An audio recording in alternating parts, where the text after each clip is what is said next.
อยู่หน่วยพยาบาลเหรอคะพี่ครับผมหน่วยพยาบาลเราโดนตรงไหนบ้างคะก็ที่ตัวก็2 ที่แต่ไม่เป็นไรโดนที่ตาหนักหน่อยตาเป็นยังไงบ้างคะก็ปลอดภัยนะครับไม่อันตรายมากเขียวช้ำแล้วก็มีเศษหินเข้าในตาขาวแล้วอักเสบอะไรนะเยื่อตาใช่ไหมคะที่เป็นที่เยื่อตาที่ว่าไปโรงพยาบาลกันทะลักหรือเปล่าคะไปแค่อนามัยเองตอนนี้ต้องรักษาอีกนานไหมคะต้องดูอาการเลยนะวันนี้ผ่านมาวันหนึ่งรู้สึกก็ดีขึ้นนะแต่ก็ผ้าตามยังพร่าอยู่แต่ก็มองเห็นใช่ไหมในการกระทบกระเทือนต้องสักระยะหนึ่งโดนกระสุนหรืออะไรคะหรือว่ามันบอกไม่ถูกนะครับตอนนั้นไม่รู้ว่าจะโดนเป็นหินเป็นขวดเป็นแก้วเป็นอะไรก็ไม่รู้เราเพียงแต่ว่ามันมาเยอะเลยครับผมเราไม่สนใจอะไรเลยเอาให้พวกเราปลอดภัยเอาที่เราจะทำได้เบื้องต้นครับแล้วพี่มากันกี่คนคะผมมากัน5 คนครับรถเก่งมาครับมาจากที่ไหนคะจังหวัดราชบุรีแล้วคนอื่นที่มาด้วยกันนี่เป็นอะไรบ้างคะปลอดภัยทุกคนส่วนใหญ่จะเป็นผู้หญิงมาแล้วกะว่าจะกลับเมื่อไหร่คะก็เดี๋ยวต้องกลับไปคุยกันอีกครั้งหนึ่งว่าจะสรุปว่าจะเอากันยังไงถ้าดูทางนี้เหตุการณ์ถ้ายังยืดเยื้อก็ต้องอยู่ค่ะแล้วในส่วนของฟ้องร้องนี่เขายังไงบ้างคะถ้าส่วนตัวแล้วผมคงไม่ฟ้องนะเพราะว่าคนยิงก็คงไม่เจตนายิงให้โดนผมนะก็คงไม่คิดว่าคงไม่เอาเพราะคนไทยด้วยกันเพราะจริงๆแล้วคนที่ยิงมาเนี่ยเขาอาจจะไม่มีความตั้งไม่มีเจตนาที่จะทำร้ายเราจริงๆก็ได้น่าจะโดนสั่งมาโดนหรือความอาจจะคึกขนองคงจะเป็นอย่างนั้นคิดว่าเล็กน้อยขอกินมากกว่านี้แล้วส่วนที่ของคุณวีระเขาให้ดำเนินการยังไงต่อไปหรือเปล่าคะก็เดี๋ยวก็ต้องดูเขาก่อนนะครับผมยังไม่ทราบรายละเอียด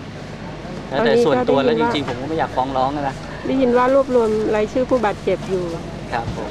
แล้วรู้สึกยังไงที่ถึงมาครั้งนี้ได้คะถ้าถามความรู้สึกก็เหมือนกับคนไทยคนหนึ่งนะครับว่าอาจจะอยากเอาสิ่งที่เราคืนมาเพราะจริงๆแล้วประเทศเขมรเนี่ยมันเป็นของเราตั้งแต่สมัยกรุงสุโขทัยลองไปศึกษาประวัติศาสตร์กันดีๆนะครับเป็นตั้งแต่กรุงสุโขทัยแล้วก็มาเสียให้กับฝรั่งเศสสมัยรัชกาลที่5นะแล้วก็ปัจจุบันนี้เมื่อเราเสียไปแล้วเราก็ไม่ว่ากันนะแต่จริงๆแล้วเล็กๆน้อยๆนี่เขาน่าจะไม่น่าเอาของเราพูดถึงแล้วเขาก็ทางเขมรก็เห็นกับตัวเกินไปพูดกันแบบคนไทยนะเพียงแต่เขาออกไปก็เราก็พอใจในส่วนตรงนี้นะมีผลประโยชน์อะไรบางส่วนของเขาจะคิดว่ามาเมื่อวานนี้ไม่ได้ขึ้นไม่ได้เข้าไปข้างในอุทยานนี่รู้สึกว่าเสียเที่ยวไหมคะถ้าถามว่าเสียเที่ยวมันก็คงจะเสียเที่ยวนะ แต่เราก็ต้องทำตามกฎหมายนะเขาประกาศกฎอัยการศึกแล้วเราต้องยอมรับตรงนี้คิดว่าอยากจะฝากอะไรไปถึงคนไทยที่ชมคลิปนี้อยู่ไหมคะโอ้โหฝากแน่นอนเลยคุณเป็นคนไทยเนี่ยคุณได้ออกมาปกป้องประเทศเราหรือยังนะครับลองดูนะครับว่าตรงนี้อาจจะตาบอดหรืออาจจะตายไปมันเรื่องเล็กเรื่องที่ผมแต่สิ่งสำคัญผมต้องรักษาพื้นแผ่นดินตรงนี้ไว้เนี่ยเพื่อใครไม่ใช่เพื่อตัวเราไม่ใช่เพื่อตัวคุณแต่ให้ลูกให้หลานคุณนะครับสืบต่อไปเราคิดถึงสมัยเคยดูหนังเรื่องบางระจันไหมไม่ใช่หน้าที่ของเขาเลยนะบางระจันเป็นชาวบ้านกลุ่มหนึ่งที่ช่วยกันปกป้องประเทศชาตินะตายเท่าไหร่อันนั้นยิ่งหนักหน่วงลบกับต่างชาติด้วยแต่ของเรานิดเดียวเรื่องเล็กๆนะไอ้พวกสีอย่าไปคิดมันเลยนักกีฬาสีไม่ต้องสนใจเราคิดว่าเราเป็นคนไทยดีกว่าเราทำเพื่อพ่อนะเพื่อพ่อหลวงของเรานะครับให้มันสืบต่อไปยันลูกยันหลานเราแล้วกันนะคิดแค่นี้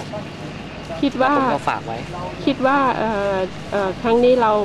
ชนะไหมคะถามว่าครั้งนี้เราชนะไหมสำลิดผลไหมถ้าพูดถึงใจผมว่าผมชนะตั้งแต่ก่อนปฏิบัติงานแล้วนะครับแต่ตรงนี้ก็ต้องขอเวลาสักระยะหนึ่งนะแต่ตั้งใจไว้ต้องชนะนะครับต้องชนะแน่นอนครับอย่างน้อยแผ่นดินไทยก็ต้องคือแผ่นดินไทยให้คุณช่วยกันด้วยแล้วกัน นะเพื่ออะไรเพื่อลูกเพื่อหลานเราลองหันถ้าคุณมีลูกหันไปดูตาลูกดำๆนะสมัยรุ่นเราขึ้นไปเที่ยวได้ลูกคุณเนี่ยไม่มีโอกาสเที่ยวแล้วตอนนี้ณปัจจุบันแต่อนาคตลูกคุณต้องขึ้นไปเที่ยวให้ได้พี่ชื่ออะไรนะคะ ชื่อไตรสิทธิ์ศิลกิติสิทธิ์นะครับอยู่ราชบุรีอำเภอสวนพึ่งผมอยู่ในเทือกเขาตะนาวศรีอะแต่เขาตะนาวศรีไม่มีปัญหาแต่พนมดงรักมีปัญหาต้องมาที่นี่ คนที่โน่นต้องมาปกป้องดินแดนที่นี่นะคะแน่นอนเพราะทุกตารางนิ้วคือคนไทยค่ะครับผมขอบคุณมากนะคะครับผมสวัสดีครับอย่าลืมนะสู้ด้วย